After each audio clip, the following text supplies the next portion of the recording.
friends. So yeah, I'm Sebastião Almeida, software developer extraordinaire. 18 years plus of in the trenches of the IT development world. First Brazilian to come to Próspera, and also allegedly pro-Careca senior, but it's unconfirmed. We are still going for the micro-credentials. Alright? My partner in this idea is Franklin Anariba. Franklin is a senior lecturer at the SUTD, the Singapore University of Technology and Design. He's a former advanced materials researcher who is now focused on STEM education methodology. STEM, science, technology, engineering, and math. Alright, another highly educated Honduran that we are trying to bring back home. My vision of Prosper. Okay, so what do we want to tackle? Help me out, ChatGPT. There's a shortage of skilled laborers. It's a pressing issue in the modern economy. Sufficient emphasis on vocational training to academic educational system, a mismatch between taught and demanded skills that contribute to this problem.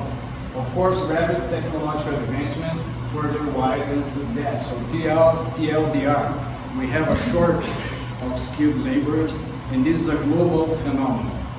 We have it in Honduras, we have it in the United States, all industrialized societies. Okay, so solution. Educational, right? I mean, let's educate people. Isn't it just a matter of training more people? If you need training people, it's like, you know, you're a professional marathon runner, and I say, dude, you have to run faster. You know, I'm right, but this is also stupid. It doesn't help in any way. Why? Designing effective courses and learning materials is hard. It's hard to do that stuff for a number of reasons. Well, let's start with these broad generic certifications. Let's start with these awful things called college degrees.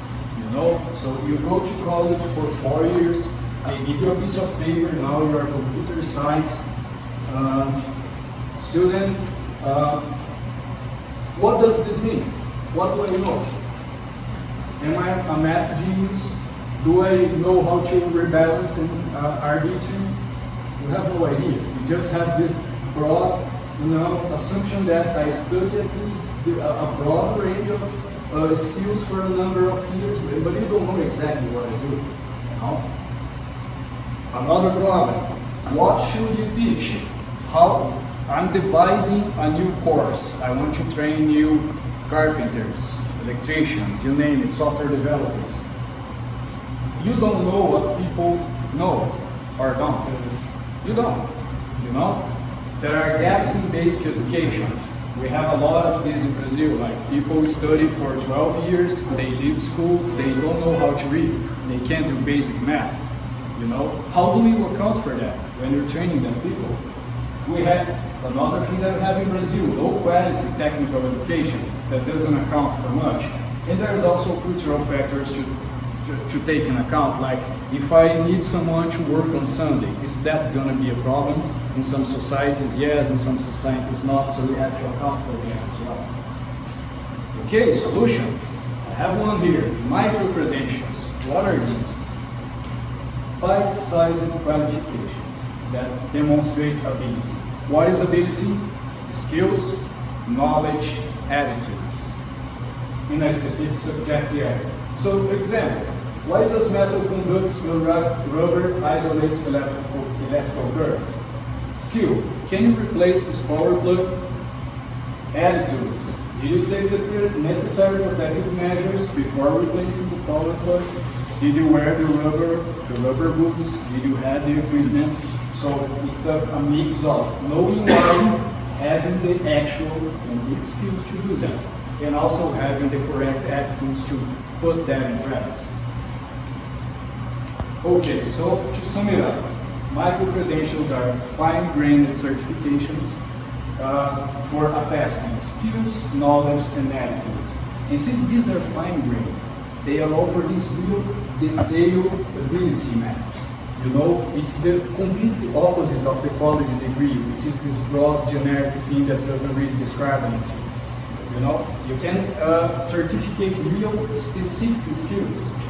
And now you know what people know or don't in a very concrete way. You know if they have the basic math skills, which basic math skills, and so on and so forth. Alright, is this just for education? I don't think so. Micro-credentials are also highly useful for hiring. I like this case is very specific, where companies like you lost your CEO. Do I bring someone external or do I promote in-house? You know, you can do a mapping using micro-credentials to see if the people that you have in-house have the profile that you want. You know, maybe someone that you have in-house has a profile that's very close to what you want for a CEO, so you want to promote instead of bringing someone external. Alright? So we have the situation, right? We see this here in Próspera, we see in Honduras, poor people wanting an opportunity, industries that need skilled laborers, there's a shortage of skilled laborers, and you have teachers and instructional designers having a hard time to bridge this gap, you know, between the people that need workers and the people that want to work. This is the challenge, you know, and I think we can do better. So I invite you to enter the Lighthouse. What is this? Lighthouse is an online micro-credentialing system. It's meant for organizations looking to hire, train, or assess their workforce skills.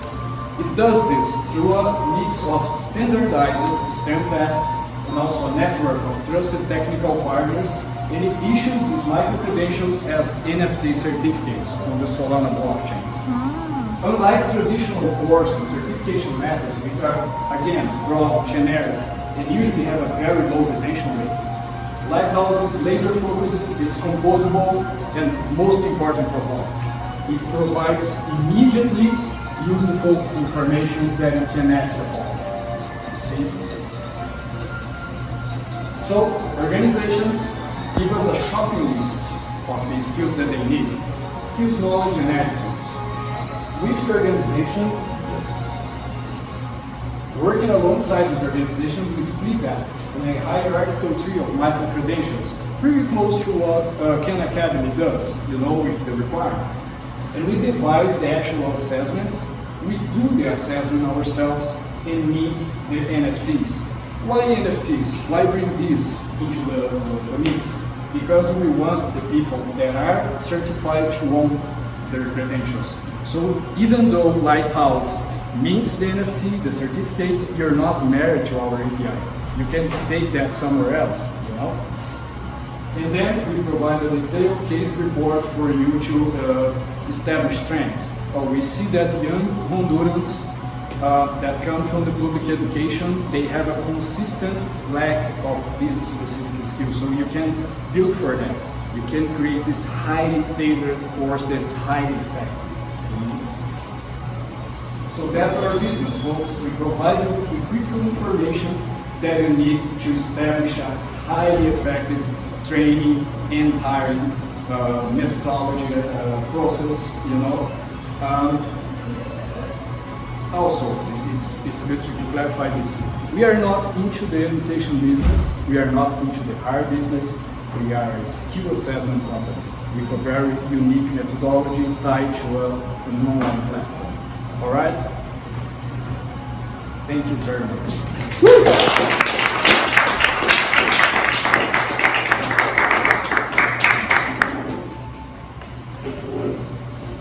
I have a question. You've noticed a big problem, and you're trying to build you will build something that tries to measure and partially solve the problem. Do you have any idea or indication of the root cause of the problem? Or is it too early to speculate on that? We have very concrete data that most of the courses, technical education and such, they have a very low retention rate. I didn't show any numbers, but we know that for a fact. You know, it's not just, we see that a lot in Brazil, it's not just a lack of education, but a lack of meaningful education. You know, so people spend a lot of time in school, and they get out of school and they don't know how to read. You know, so it wasn't a matter of a lacking of education, they were at the school. You know, so we see that a lot of the training strategies, both for technical training, basic education, they simply do not work. You know, they are too one-size-fits-all kind of thing, doesn't take in consideration cultural factors, that kind of thing. So that's the idea, provide this highly actionable information, and you can devise very custom-tailored, very effective training materials on top of that. Do you, am I allowed to ask the follow-up question? Only because it's you. Okay. Do you envisage adding potential, because you're testing for skills, but you could add the test for aptitudes as well, or failures. So it's like you could potentially expand psychometric or other tests to have more complete picture of the individual. Absolutely. I mean, micro-credentials, they are not specific to STEM education. We are going to that direction because that's what Franklin does, so that's where his expertise lies. But yeah, like the approach itself, you know, you can use it in a range of subjects, definitely. What's your favorite karaoke song? I think it's Mother by Benson. Yeah. I was so expecting you to break out a karaoke. When you started the song, We will. Are you uniquely able to do this because of your business partner and his background? Is that why, or is it that way you guys are yeah, so this is a very new methodology, so to speak. There are not many people using that. I mean, there is a lot of research there in Singapore where he lectures, but yeah, mostly the competitive advantage is the methodology, you know. So yeah, I mean, the software is also important, but it's mostly the methodology. This might not come as a question, but is there any concrete reason why it should be on Solana? Of course. Extremely fast, extremely cheap, like sub-cent fees cheap, and as decentralized, if not even more so than most L2s. So if you're Solana, too. Awesome. Thank you, Sebastian.